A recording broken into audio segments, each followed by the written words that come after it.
Fa kaifa ya'ishul ghanam indal asadi wadh-dhi'abi wal kilab? Maka bagaimana bisa domba hidup di tengah-tengah singa, serigala dan anjing? Tapi begitulah nasib umat akhir zaman ini. Bukan hanya keringat yang diperas oleh mereka musuh-musuh Islam, bukan hanya darah yang dikucurkan, bukan hanya harta kekayaan alam mereka yang dicuri sama musuh-musuh Islam, sama musuh-musuh mereka, tapi akidah umat Islam juga diperas habis. Lihat, ketika kepemimpinan dipegang bukan oleh orang yang amanah, maka hancurlah umat ini. Baru muncul, baru naik, wah udah bikin heboh Bapak Ibu. Betul? Apa hebohnya? Syiah Ahmadiyah akan dilindungi katanya. Betul seperti itu? Nah. Jadi bukan hanya emas kita yang diambil, bukan hanya minyak kita yang diambil, bukan hanya nikel kita yang diambil, akidah kita juga diperas habis. Ya. Bagaimana caranya? Dimunculkannya atau dilindunginya atau dibesarkan kembali akidah-akidah sesat yang bukan dari Islam. Habis akidah kita juga dikuras habis. Pertanyaannya, baik, saya ingin tunjukkan dulu Bapak sekalian. Saya bertanya pada Bapak Ibu. Bapak Ibu sering mendengar Syiah? Pernah mendengar Syiah? Nah, saya tanya, Syiah Islam bukan? Nah, jangan katakan Syiah itu Islam. Ganti kata-kata Syiah versus Sunni. Tidak ada kata-kata Syiah versus Sunni. Yang ada adalah Syiah versus Islam. Demi Allah tolong saksikan. Saya berani berdebat, Syiah bukan Islam. Baik, kita buktikan sekarang. Mau kita buktikan? Boleh kita buktikan ya? Nah, kita buktikan Bapak Ibu. Apa yang mau kita kaji dari Syiah? Silakan. Tuhannya Syiah, apakah Allah? Bukan. Al-Gharawi, ayatullah apa ayatul syaitan? Al-Gharawi mengatakan, inna ilahana ilahul ladzi anzala kitabahu ila Ali bin Abi Thalib wa ilahul ladzi anzala kitabahu ila Muhammad bin Abdillah laisa ilahuna. Tuhan yang menurunkan wahyu, Tuhan kita adalah Tuhan yang menurunkan wahyunya kepada Ali bin Abi Thalib. Adapun Tuhan yang menurunkan wahyunya kepada Muhammad bin Abdullah bukan Tuhan kita. Tuh, Tuhannya aja beda. Kalau Tuhan kita menurunkan wahyunya pada siapa? Pada Ali apa pada Rasulullah Muhammad SAW? Pada Nabi Muhammad? Nabi Muhammad. Tuh, Tuhan kita beda sama mereka. Yang kedua, Quran kita dengan mereka beda Bapak Ibu. Demi Allah saya berdebat dengan ulama Syiah. Ulama apa pendeta? Saya bawa Quran dan bawa hadis Bapak Ibu. Quran yang saya bawa oleh-oleh dari Beirut, Lebanon. Kenapa saya bawa dari sana? Karena di Lebanon pemimpinnya Syiah, Hasan Nasrullah itu Syiah, pemimpin Hizbullah, bukan Hizbullah, Hizbullah. Ini saya buktikan Bapak Ibu sekalian. Syahadat mereka beda dengan syahadat kita. Ini buktinya. Tolong tunjukkan, tolong yakinkan saya kalau Syiah itu Islam, wahai Menteri Agama. Tolong yakinkan saya. Setahu saya ini syahadatnya orang Syiah.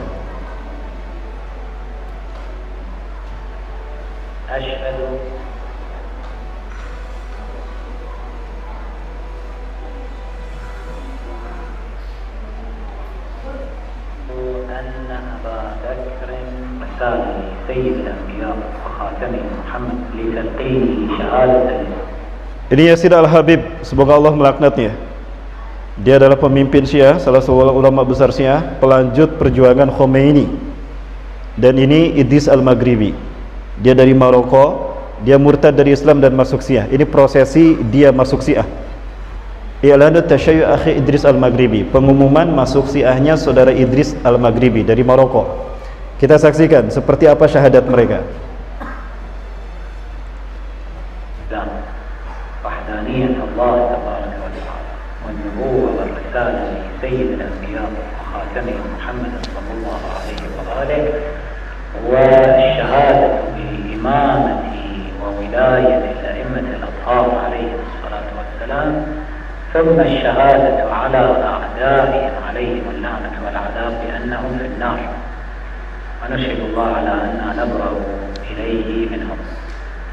فقل يا أخي الكريم على بركة الله تعالى أشهد أن لا إله إلا الله أشهد أن لا إله إلا الله وحده لا شريك له وحده لا شريك له لا شبيه له ولا نظير لا شبيه له ولا نظير أشهد أن محمدا رسول الله أشهد أن محمدا رسول الله صلى الله عليه وآله وأشهد أنه سيد الأنبياء وأشهد أنه سيد الأنبياء وخاتمهم وخير الخلق أجمعين وخير الخلق أجمعين.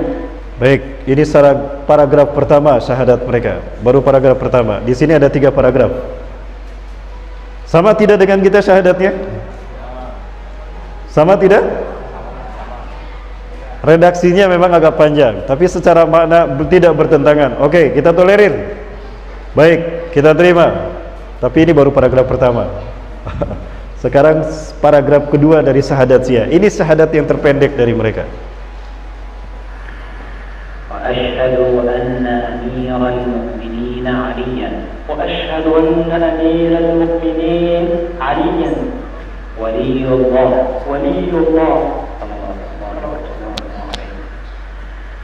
وأشهد أن فاطمة الزهراء وأبناءها المعصومين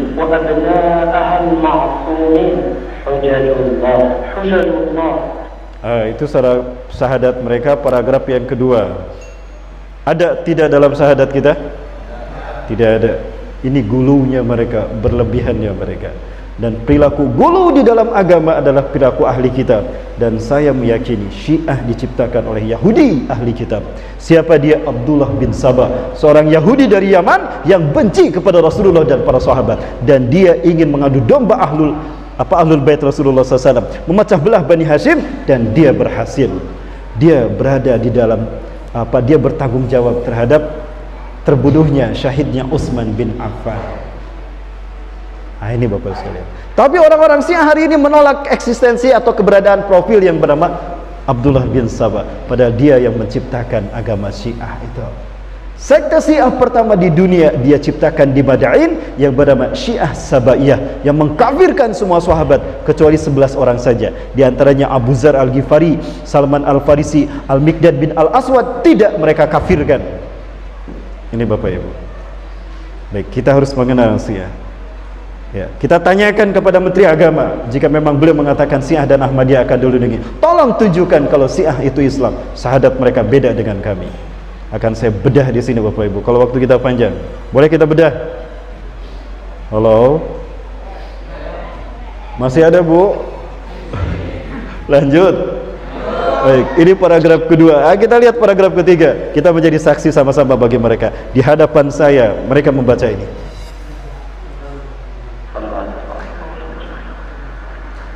أشهد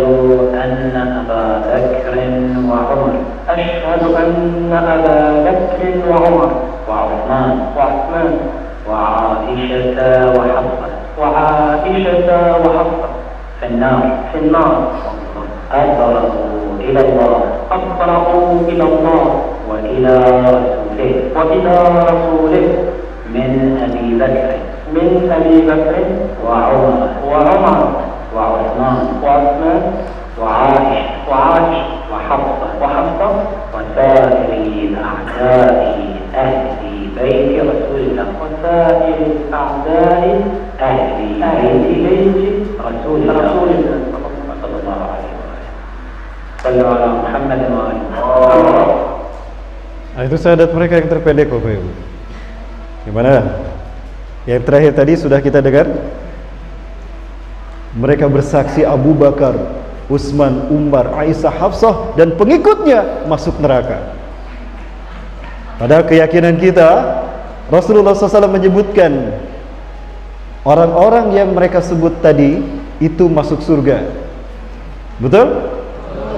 Ada 10 hunaka aslatun al-mubashiruna bil jannah biduni hisabin. Ada 10 orang yang dijamin masuk surga. 4 diantaranya adalah Abu Bakar, Umar, Utsman, Ali radhiyallahu anhum ajma'in.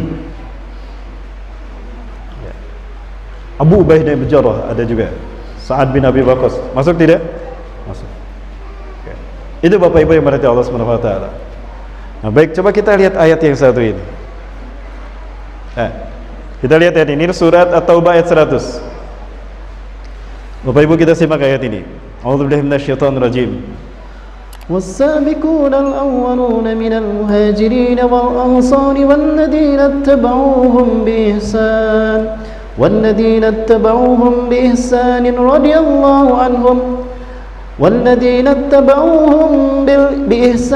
رضي الله عنهم ورضوا عنه وأعد لهم جنات تجري تحتها الأنهار خالدين فيها أبدا ذلك الفوز العظيم.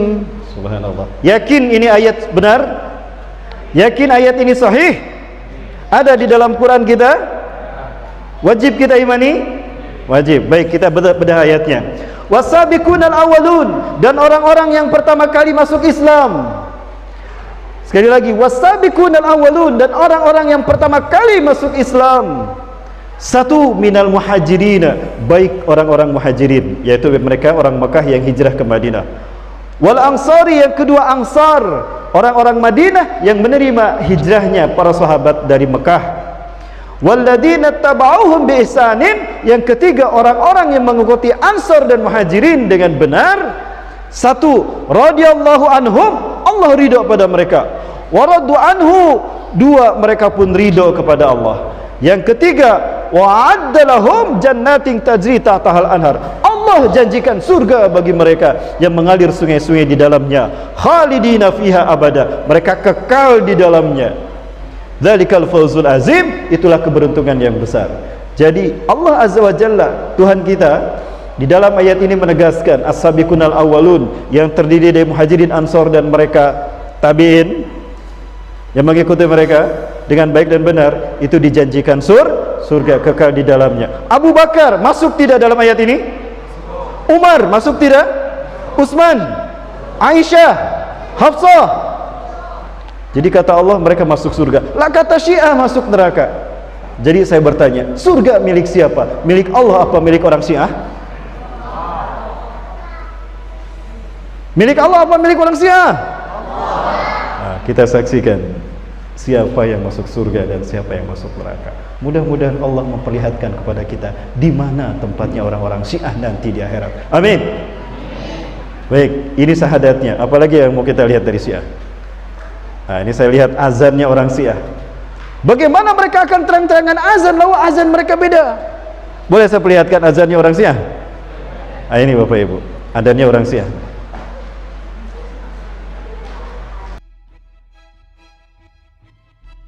Allahu Akbar, Allahu Akbar, asyhadu an la ilaha illallah, asyhadu anna Muhammadar Rasulullah, sama. Namun setelah itu dengarkan apa yang mereka ucapkan.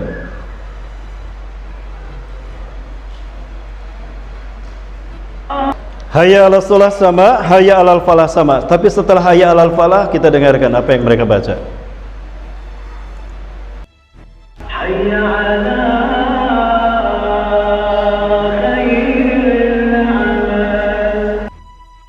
Allahu Akbar sama dua kali, tapi lihat la ilaha illallahnya berapa kali. Ya, tapi sudah saksikan azannya pun beda kan. Jadi bagaimana mereka akan azan dikeluarkan speakernya, lawang azannya aja beda. Tentu orang-orang akan tahu, oh itu masjidnya orang Syiah itu. Banyak yang harus saya perlihatkan di sini Bapak Ibu. Wudhu mereka beda. Jadi bagaimana mereka akan berjamaah di masjid kita, lawang wudhunya aja beda. Mau lihat bagaimana wudhu Syiah? Bukan, jadi banyak yang harus saya perlihatkan. Ah, ini wudhunya orang Syiah nih.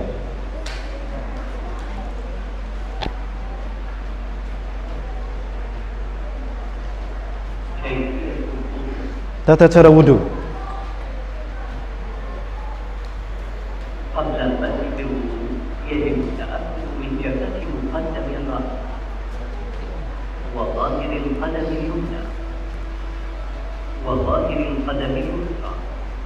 Sebelum wudhu dilakukan, perhatikan dulu bagian-bagian tubuh kita yang menjadi bagian dari rukun wudhu.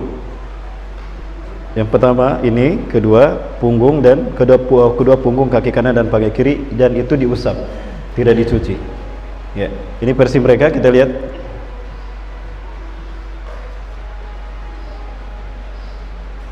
أولا Yang pertama, الوجه من منبت الشعر إلى أسفل الثوب.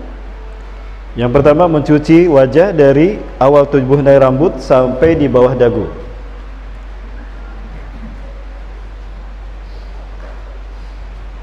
نأخذ غرفة من الماء باليد اليمنى Mengambil air dengan tangan kanan, وعلى الوجه ونمسح atau lihat sih Bapak Ibu sendiri. ونمسح الأماكن التي لم يصلها الماء مثلا ما بين العينين وأطرافها ثم نغسل كامل اليد اليمنى من الجرح إلى أطراف الأصابع. Sama mereka dibalik. Kalau kita wamsahu faksilu wujuhakum wa aydiyakum ilal marafiq di dalam surat Al-Maidah, dan tangan kamu dari pergelangan sini ilal marafiq, dan cucilah tangan kamu sampai ke siku. Kalau mereka dibalik dari siku ke ujung jari. Perhatikan Bapak Ibu. نأخذ غرفة من الماء باليد اليسرى ثم نصب الماء من فوق المرفق بالأيمن ونتأكد من مسحها من جميع الاتجاهات ونمسح ما بين الأصابع ثم نغسل كامل اليد اليسرى من الجرح إلى أطراف الأصابع. نأخذ غرفة من الماء باليد اليمنى ثم نصب الماء من فوق المرفق بقليل ونتأكد من مسحها من جميع الاتجاهات ونمسح ما بين الأصابع ثم نمسح مقدم الرأس بباقي الملابس بمقدار إصبع طولا وثلاث أصابع عرضا ثم نمسح ظاهر القدم اليمنى باليد اليمنى من الأصابع إلى مفصل القدم ثم نمسح ظاهر القدم اليسرى باليد اليسرى من الأصابع إلى مفصل القدم وبهذا تكون أنهيت الوضوء. Itulah wudu syiah Bapak Ibu. Kira-kira gimana? Sama tidak wudunya dengan kita? Beda. Aneh Bapak Ibu, wudunya seperti itulah wudu mereka. Nah, terakhir tentang syiah ini, saya perlihatkan ibadah haji mereka. Salat mereka juga beda Bapak Ibu. Saya lihat sendiri bagaimana mereka salat. Kami selesai kajian baru mereka masuk. Orang Iran asli itu. Orang Iran asli. Dia salat di sana. Saya lihat begini aja. Saya pura-pura beresin karena kajian saya selesai baru mereka masuk. Ya, saat itu sebuah BUMN, saya diundang untuk ceramah. Habis zuhur, mereka tidak masuk. Kami datang bareng. Saya lihat mereka jumlahnya banyak. Waktu zuhur mereka tidak berjamaah sama kita karena mereka meyakini kita ini kafir karena tidak mengakui kenabian Ali bin Abi Thalib. Nah, dan kita mengikuti kekafirannya Abu Bakar, Umar, Utsman. Ya, itu kata mereka. Nah, salat mereka aneh Bapak Ibu sekalian. Dan setiap kali salat mereka harus ada batu Karbala. Saya bawa di kantong saya batu Karbala. Di tas saya ada, saya bawa 2 batu Karbala. Karena tidak sah salat seseorang, kata mereka, jika kening dan hidungnya tidak menyentuh batu Karbala. Maka kemanapun orang Syiah pergi, mereka selalu membawa batu Karbala. Ya. Ngeri Bapak Ibu. Dan salat mereka cuma 3 waktu, tidak 5 waktu. Salatul qasirah, salatul wusta, wa salatul tawilah. Salat pendek, salat sedang, dan salat panjang. Cuma 3 waktu. Kita 5. Di Bandung kami berhadapan dengan mereka. Mereka terang-terangan menampakkan Syiah mereka kepada kami. Kami perang di Bandung Bapak Ibu, perang akidah. Dan ini ibadah haji mereka Bapak Ibu. Tunjukkan, tolong yakinkan saya wahai Pak Menteri, jika Syiah itu Islam, tolong yakinkan saya. Ini ibadah haji mereka.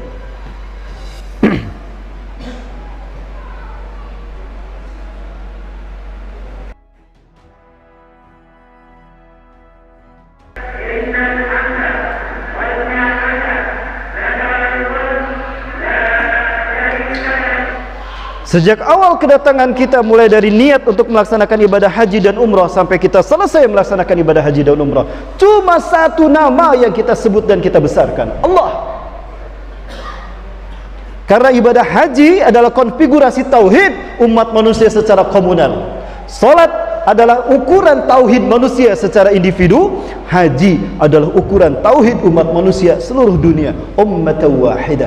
Wa inna hadhihi ummatukum ummatan wahidah. Itu arti ibadah haji. Maka Islam ditutup rukunnya dengan ibadah haji. Karena ummatan wahidah dibentuk, tauhid umat manusia ada ketika ibadah haji. Maka jika ibadah haji ditutup karena corona, tauhid manusia hilang saat itu, azab, musibah, bencana akan menimpa bumi ini. Allahu Akbar. Nah, sekali lagi Bapak Ibu, yang kita sebutkan umat Islam dunia ketika ibadah haji cuma Allah. Tapi lihat orang-orang Syiah, siapa yang mereka agungkan ketika ibadah haji?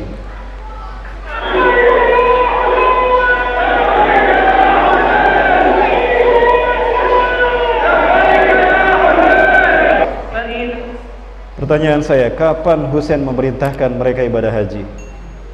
Syirik tidak Bapak Ibu?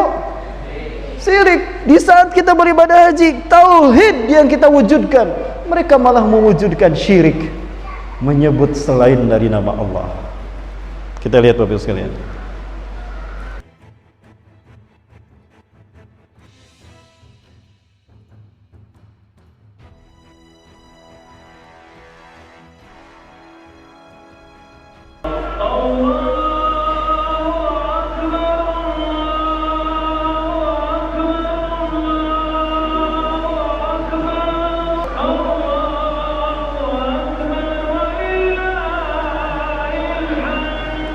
Itu talbiyah kita ketika kita melaksanakan ibadah haji.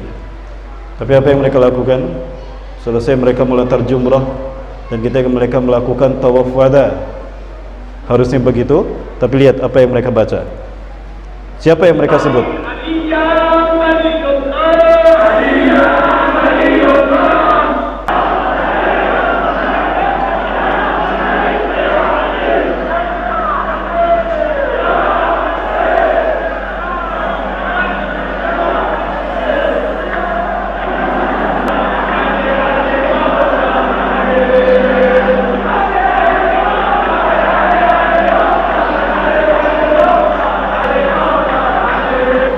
Kalau kita lihat bagaimana ibadah hajinya orang-orang Yahudi seperti ini Bapak Ibu.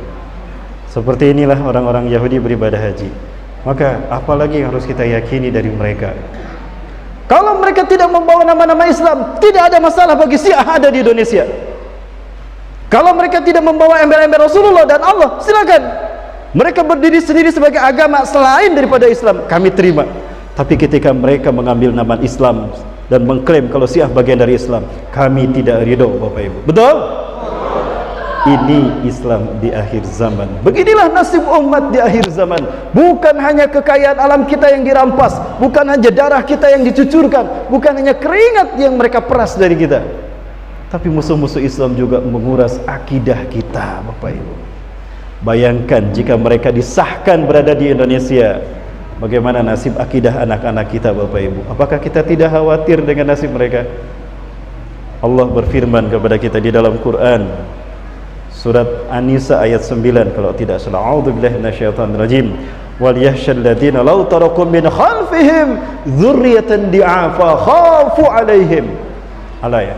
Hendaklah takut orang-orang yang sekiranya meninggalkan di belakang mereka generasi yang lemah, lemah akidahnya, lemah pikirannya, lemah fisiknya, bahkan lemah mentalnya. Inilah yang mereka ciptakan terhadap generasi muda di akhir zaman. Maka tanggung jawab siapa kalau bukan tanggung jawab kita umat, para orang tua mereka. Dan ini tidak bisa kita hadapi sendiri. Kita harus berjamaah, hadapi bersama-sama. Kita lindungi, kita bina bersama anak-anak kita. Ya, dimulai dari mengenalkan Quran kepada mereka.